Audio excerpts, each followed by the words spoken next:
David Hunt, and welcome to the show. My guest today, superstar, absolute superstar. I'm so thrilled to have her in the studio with me today, and getting to know her a little bit as well has been a real treat. But we're going to really get to know her with this interview. So let's talk about it. American-Australian actor, singer, producer, and something else a little bit special coming along as well.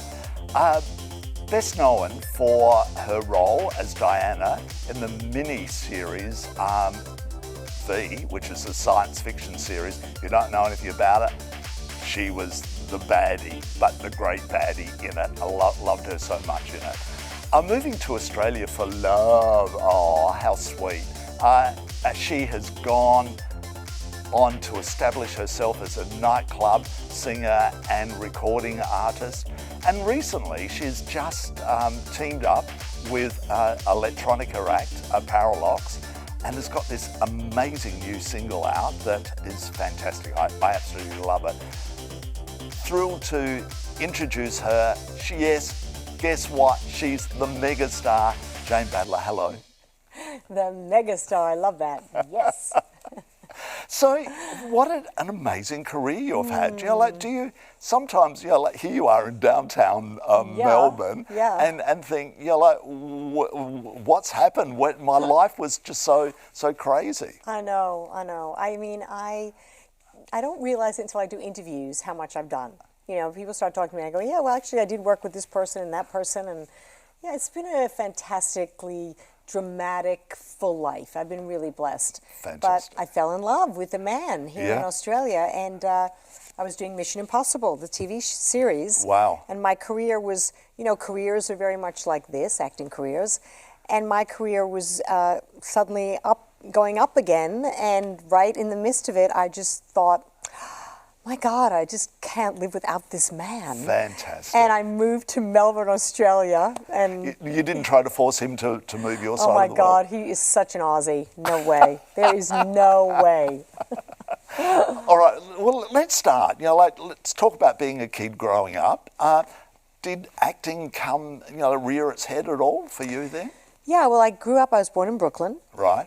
Brooklyn, New York, and I grew up and we moved to Long Island. My dad was a professor of law. He was a lawyer. Oh.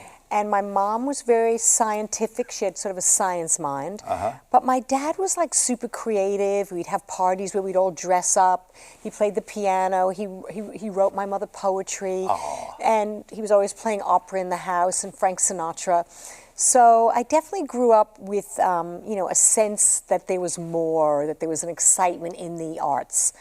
And I think at a very young age, there were 4 kids. We lived in a little house, and I didn't get a lot of attention. So I used the arts as a way of fantasy. And I would act, and I was good at it, and sing, and I got lots of attention. So that's how it really started. Right.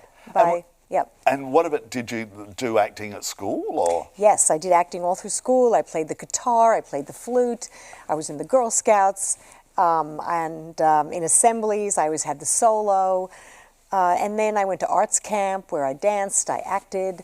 And then at 18, when I won the Miss America, I didn't win the Miss America, I won Miss New Hampshire. Right. And was in the Miss America pageant. And I had to sing. So then I started studying at the Berklee School of Music. And I used to tour and sing in all the local clubs like the Hyatt and the Ramada Inn. And I used to do all the covers. I was 18. I'd wear these sequined gowns with long lashes and tease my hair. Brilliant. And boy, I packed them in. I mean, was I the most amazing singer at that time? No. But I never had such audiences as I did at 18 Wow. in my low-cut gowns. Yeah. Yeah. So when did the step come to go into acting? And it was a huge jump for you, wasn't it? Well, I went to a very good theater school, Northwestern University in Chicago, and it was very hard Chicago. It was very hard to get into, and I got in as a theater major. And so that was sort of the beginning of my kind of dream that, maybe I could be an actress. Maybe I actually could do this. And so when I graduated at 21, I went to New York City. I didn't know anyone. I didn't have any money. I'd saved a little bit from working on weekends. And I lived in this roach-infested little grubby apartment. Like you turn the lights on and they'd all go scattering. And I literally knew no one. And, you know, New York in the late 70s was pretty gritty. It was a bit rough. There was a lot of crime. Yeah, there was. I think Studio 54 was happening. Wow. There were like the orgies, and it was a wild time in New York. So, yeah, and a month later I got my first national commercial on doing American Airlines. Right. And that was really the beginning. Okay. Yep. And so other people saw you and went, oh, okay, there's something here with her? You know, it was just the weirdest thing. Like I started to just be the commercial girl. And I did, you know, what's the one, O.J. Simpson? It was Avis or Hertz Rent-A-Car. I worked with O.J. Simpson. I worked with Bob Hope. I did bra commercials. I was the, you know, the Arid Extra Dry girl. I was, like, I just was non-stop commercials. I had the face. And if you see them now, you know, I'm like, hello. Like, I was just a sweet little round little face that was doing. And that led to my first soap opera. What was that? That was One Life to Live. Uh-huh. And I played sort of a girl who was schizophrenic, who was in and out of mental institutions, as you are. As you are. And my husband was like a Scientologist in real life, and I just remember him, every time we'd go on, he'd be jumping up and down before he'd go on camera. And Judith Light, who was a very well-known actress, she was the star of the show at the time. Okay. And that was like my huge break. Yeah, and how did you find it, Jane? Did you really enjoy doing the acting, not the commercials? I found it like super stressful. Okay. Soap operas are very, very difficult. fast moving, aren't they? Very fast. And I had come from the theater at Northwestern, and so I had to learn. Sometimes you'd have 30 pages of dialogue a day. They shoot an hour a day, and you basically go in, they block it, they rehearse it, and they shoot it. And it's just each day another show. And it was, your emotions. You have to cry. You have to laugh. You have to. It's just. It was a very stressful job, but I felt like a real actress. I was studying at night with one of the great acting teachers, Win Hanman, for American Place Theater. And at night I'd be doing Chekhov and Tennessee Williams, and then in the day I'd be on a soap opera. I mean, it was just having affairs and meeting handsome actors. I mean, you know, it was quite the time. But that's also good that you had the day job that was paying the bills. Yes. And then you could do the study at night and weekends and whatever. It was great. Yeah. And so what happened next? You know, like, what was the next break? Well, I started to get cast in, you know, theater that toured. You know how there's also these out-of-town theaters. Yep. And I got cast in a play called The Fantastics. Now, The Fantastics was the longest-running off-Broadway show, and they were doing a huge production of it at the Dallas Music Fair. And they were looking at everyone in New York, and they cast me as one of the leads. Wow. And I went there, and George Chakiris was the other lead. He won an Oscar for West Side Story. He played Bernard in the feature film. Uh-huh. And it was overwhelming for me, overwhelming to have this job. I wasn't even a dancer, and I would pretend I could dance at the audition. I was leaping and doing all sorts of things. And then when I got there and they realized I couldn't really dance, they kept yelling at me, because I actually couldn't really dance. I don't even know how I got this job. And, good actor. Well, a good actor. I acted my way into that role. Yes. And it was just, it was really just like throwing me into the fire. It was incredible. And I was away for like 2 months, and I remember the whole cast being gay, and we used to go out and have fun. But I was really, really homesick, and that's when I realized that I suffered with extreme homesickness. That it's a strange state, homesickness. I don't know if people that have had it can understand. It's like an aching in your soul, and you don't even know what you're aching for. You're just horribly homesick. Okay. And did you go back, or? I didn't. I finished it, but I was very, very homesick the whole time. Yeah. And then I did another play, and I had the same kind of experience. And I thought, I don't know if this is really for me, life on the road, because I find it so painful, you know, the homes. And I remembered then when I was a child, I had homesickness when I used to go to camp. Okay. The same thing. Right. So it was just this strange thing, and I didn't even have a home. I don't even know what I was homesick for, but it was this feeling. Yeah. So that's when I kind of made the decision I was going to do more television than theater. And how hard was that to break into, although you'd done the soap? And then I got my second soap with Alec Baldwin. Oh. And this soap was called The Doctors. And it was, Kathleen Turner had just left the soap. Right. It made her a star of The Doctors. And Alec Baldwin and I sort of played nemesis on the show. You know, he was always... You're good at playing the I nemesis. am. Yeah. I was a bad girl. I was pill popping and having affairs and, you know, and he was a bad boy on the show. Right. And I had a very big crush on him. Oh, okay. Yeah, he didn't even notice me, sadly. Very handsome man. He was so handsome. I mean, he was kind of like a bit of a naughty boy in those days. He might still be, I don't know, but he was then. And we worked together for about a year. And then I was also flying back and forth auditioning, because in those days they used to fly you back first class to audition in LA. Ah. The networks, there was only the 3 networks. We didn't have streaming. So they'd fly you the networks first class, put you up in hotels, and I auditioned for all these shows like Fantasy Island and, you know, that one about the boat that was moving, the hotel and all these different. And then I got the role on V. So that was like a life changer for me when that happened. Was it already running, or did you start from the beginning? It was a mini-series. It was a 6-part mini-series, or a 3-part mini-series, 2 hours. They had started shooting. They couldn't find my role. They had been auditioning for a lot of people. They'd had a big tragedy on the set. There had been a murder. Oh. The lead actress, there's a very famous journalist named Dominique Dunn. He writes for Vanity Fair. His daughter was one of the leads, and she was murdered. Wow. And that's when he became obsessed with reporting for Vanity Fair on criminal trials. That sort of.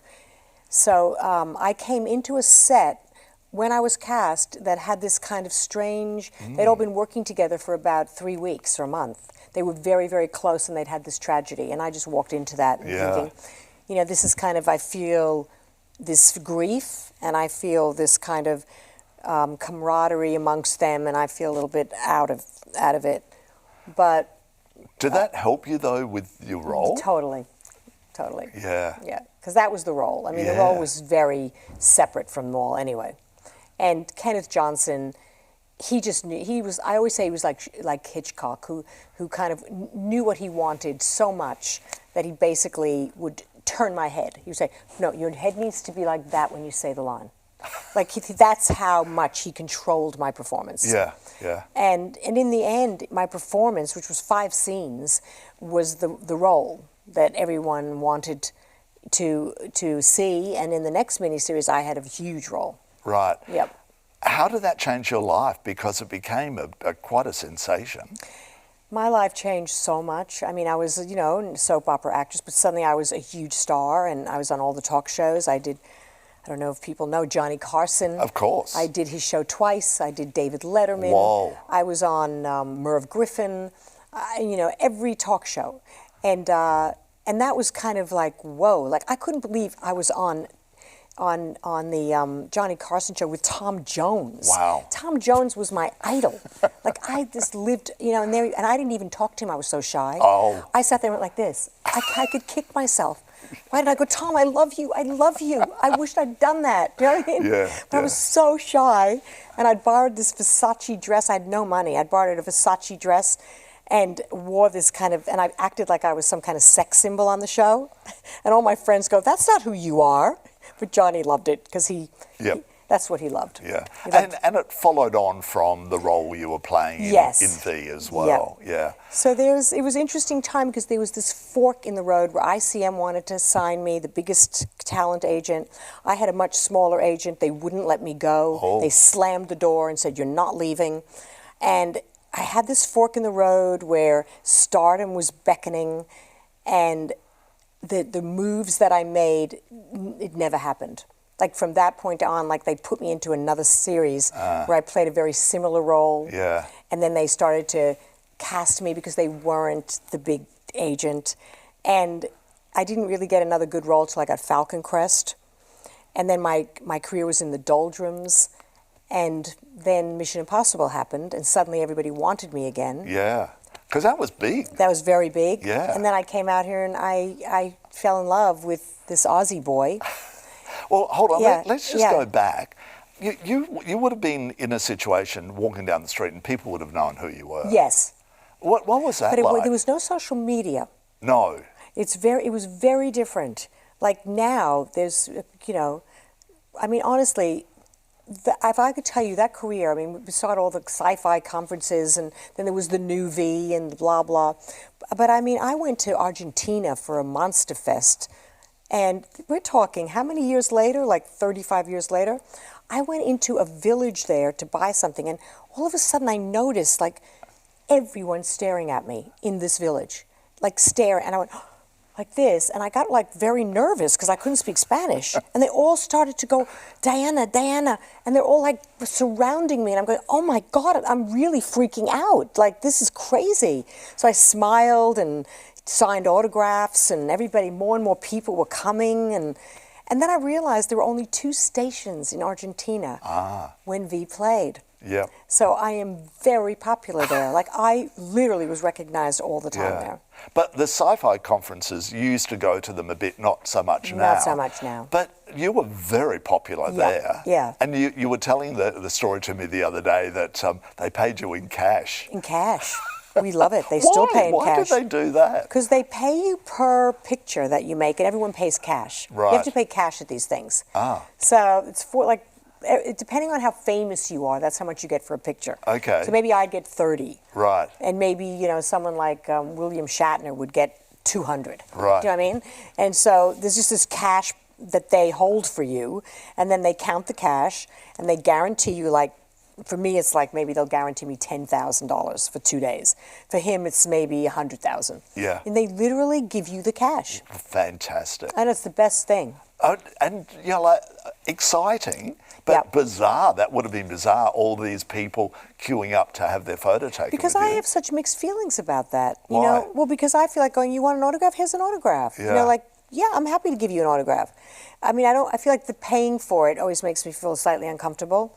But for a lot of actors, it's a way of making a living. Absolutely. Because they're not working, and that will get them through. That gets them through. So it's actually really, it's a win-win because the fans are so excited. Yeah, well, exactly. And I think people want to pay for it. You They know, like, do. in that sort of environment. 'Cause it's valuable to them. Yeah, it's good.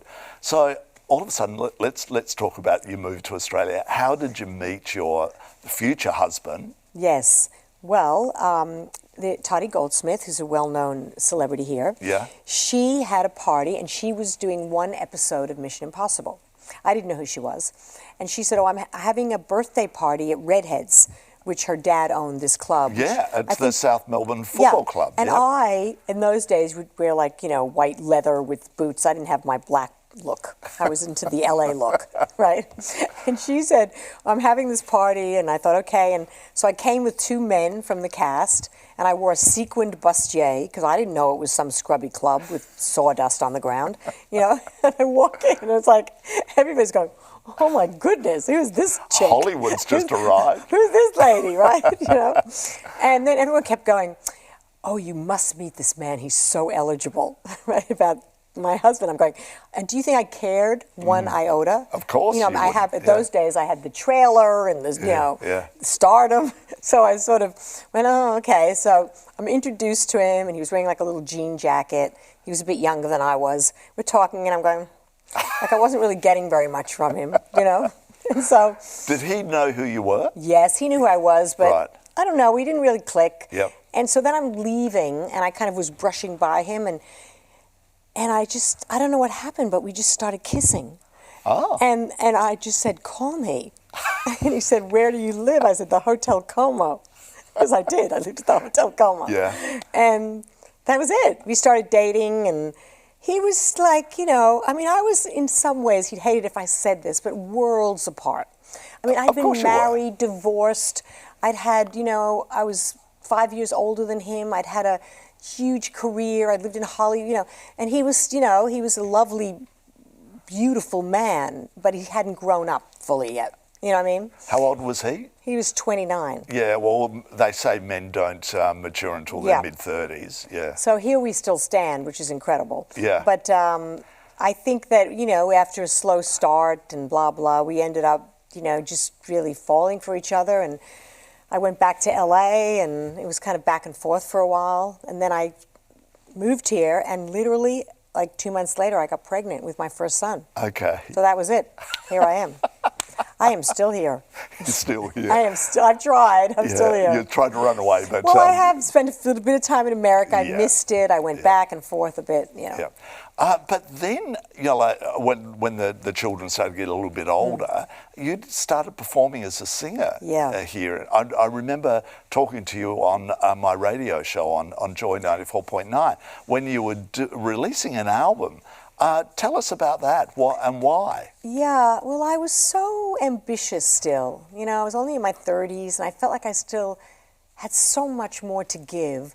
And I was doing a lot of theater around town, for a while.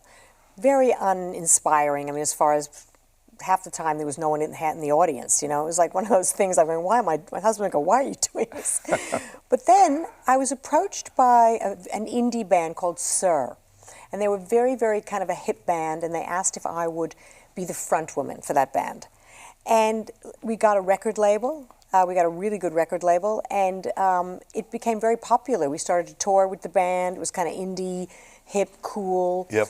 And then that was over, and I thought, I really want to do another album. And so Jesse wrote the material for me, and I wrote a song. And then we brought Paul Grabowski on as our producer. Brilliant. So he sat on this couch. I saw him. I saw that picture of Paul. I love that Paul. And that was also, we got awards for that, and we sang at the basement. We packed out the basement, and we did that, all the jazz clubs here. It was kind of a jazz fusion pop album. And so that was fantastic. And then I did a third album that I wrote, and I got a Grammy Award-winning producer in LA to produce it. Yep. And that was called Opus. And that was my third album. And then after that, I toured. I went to Europe. I sung in London. I went to New York. But it was hard. It's really hard. What people don't realize is that it's not easy to get to even the next layer. So you're kind of doing these clubs for maybe 50 people, maybe 100 people. You're losing money. You've got to worry about getting bums on seats. You got to do marketing. And I wasn't young. The young artists have maybe, even now, it's very difficult for young artists. So I thought, well, I've done this. This was fun. And now what's next? And but you've never stopped, because Maura Finnegan, who has also sat on this couch, you did one of her shows, which they're outrageous. If anyone doesn't know who she is, look her up. I She's think unbelievable. she was actually dressed on the couch, and for a change, instead of being in the nude. Oh, she wasn't in the nude? You would have gotten... But I've seen her live so many times. It's Yeah. incredible. And she approaches people like yourself and brings them into this incredible world that she creates. Yeah, I think I did 3 times with her. Right. Did you enjoy it? I did. I really enjoyed it. And she brought me out of my singing. I mean, I don't sing that much anymore because I don't. And, if you don't sing a lot, then you got to work so hard to get your voice back and to get your chops back because it's an instrument. Yep. So I take it really seriously, and if someone asks me to sing, it's like, okay, here I go. I've got to start vocalizing for an hour every day. I've got to, it really takes a lot out of me. Yeah. So that was kind of a fun thing to do, and every once in a while I do record with someone. Yep. John Von Halen, Like John. Who is Parallax in Yes. another world. And it's an electronica track as well. Tell the story how it came about. Yeah, well, John, there was a small record label in London that wanted to sign me, and I said okay. And after I did Opus, and then he said, we need to find someone that you can write with or that has good material for you, and recommended John.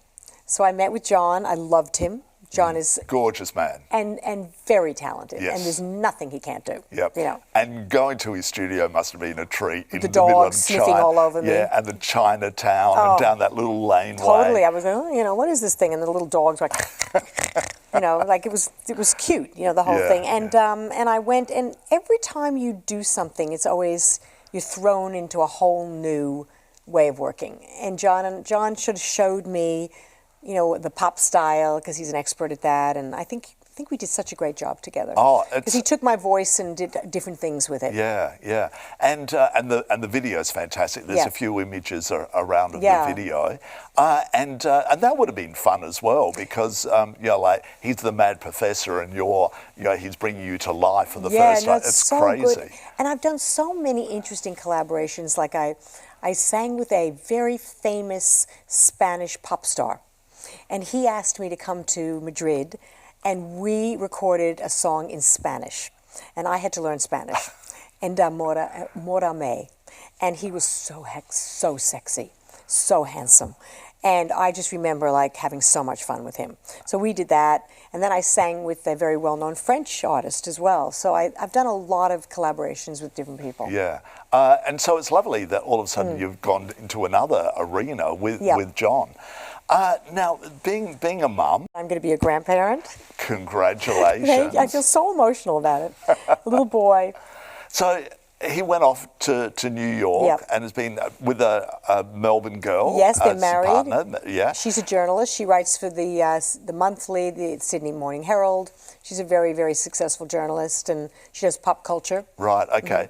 And but they're going to move back here to Melbourne. Yes, with Persephone the cat. Yeah, brilliant. And they're going to, have their baby here. Fantastic. Right down the street from us. Oh, wow. Yeah. And how do you feel about that? It must be an exciting moment It's so in time. exciting, but, I have to, like, it's like, how do we navigate everything new in our life? So do I, call it when they have the baby? Will I be calling every day? And because I'm going to want to, so I have to, it's like a new way we all have to figure out. I mean, I'm hoping they'll need me a lot because I'm very excited. And what about her parents? Are they here in Melbourne? Her mother is a Buddhist nun. Oh. Yes, her father is no longer alive, and she has one other sister, and her mother lives on a monastery in Bendigo. Okay. And she's Sri Lankan, and she moved here, I guess, I don't know when she moved here. I think they were brought up here, and then she moved back. But she's an incredible woman. She helps, I think she works with abused women. And wow. She hasn't been a nun for that long, obviously, because she had children. Yep. But she, yeah. Yeah. It was funny meeting her because I'm like Miss Glamour Puss. Like I live for glamour, and she's in the robes, the shaved head. And like when they first got married, we met in the park and I went, she's little. I went, family. Like this, oh God. Oh, fantastic. Yeah. So what next? Would you like to get back into film or television again? Is there anything on coming up? Well, there's like a few things that I really am passionate about, and I do have a film coming out. Do which you? I was going to tell you with Zac Efron. Wow. Yes, and John Cena, who's a well-known wrestler. Yeah. And William Macy. I play his wife. Right. And it's called Ricky Stanicky, and it's directed by Peter Farrelly, who directed Dumb and Dumber. Wow. The Dumb and Dumber movies. Yep. And it's the funniest movie. I am so happy because I do a lot of horror. And I said to my husband, I'm done. I'm done with the horror. Because the last film I did that's about to come out is called Trim Season. And I produced that one, and we shot it in Utah during COVID. Oh, wow. And that hasn't come out yet, but I play the worst of the worst.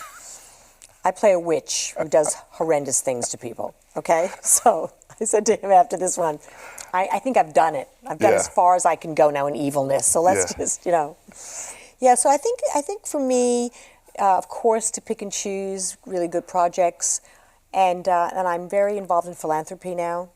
I feel very strongly about certain things, and I just I make site visits now, and I'm, hoping to give back to the arts, documentaries for social impact, homeless youth, mental health in youth, addiction.